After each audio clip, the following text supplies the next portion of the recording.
Sheikh Sidi Musa Al-Kasumi, Sheikh Muhammad Nasir Kabara ya yi kira da babban murya zuwa ga gwamnatin jihar Kano ƙarƙashin jagorancin Abdullahi Umar Ganduje a kan lamarin Sheikh Dr. Abdul Jabbar Sheikh Muhammad Nasir Kabara.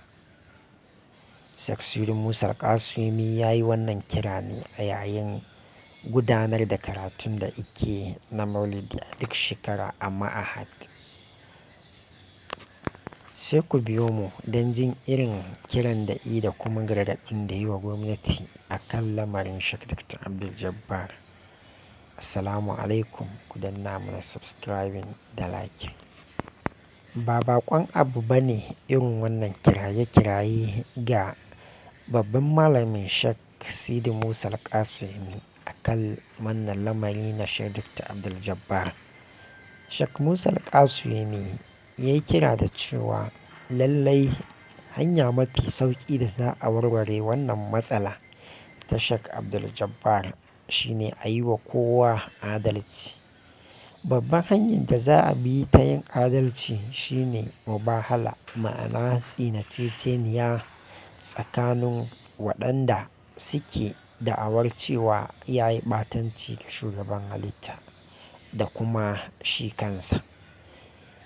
Ya misalta yadda za a yi wannan mubahala kamar yadda shari'ar musulunci ta tanada, cewa malaman duka za su fito da iyalansu da duk wanda suke ji da shi na gaba-gaba. Shi ma Sheikh Dr. Abdul Jabbar zai fito da dukkanin ilahirin iyalansa a yi wannan tsinaceceniya a idon duniya, domin cewa shi ne mafi sauƙi hanyar da shari'a ta tanadar. Shi fa adalci shi ne ƙashin zaman lafiya ga kowace al'umma ta duniya. Rashin adalci kuma ka iya haifar da akasin haka.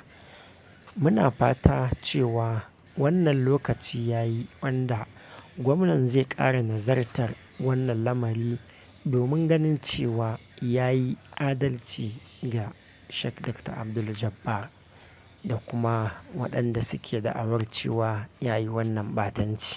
Domin jin abubuwan da Sheikh Sidi Musa Al-Kasumi ya faɗa, za a nemi karatun da ya yi a Ma'ahad cikin wannan wata na Maulidi, a inda za a ji komai da komai daga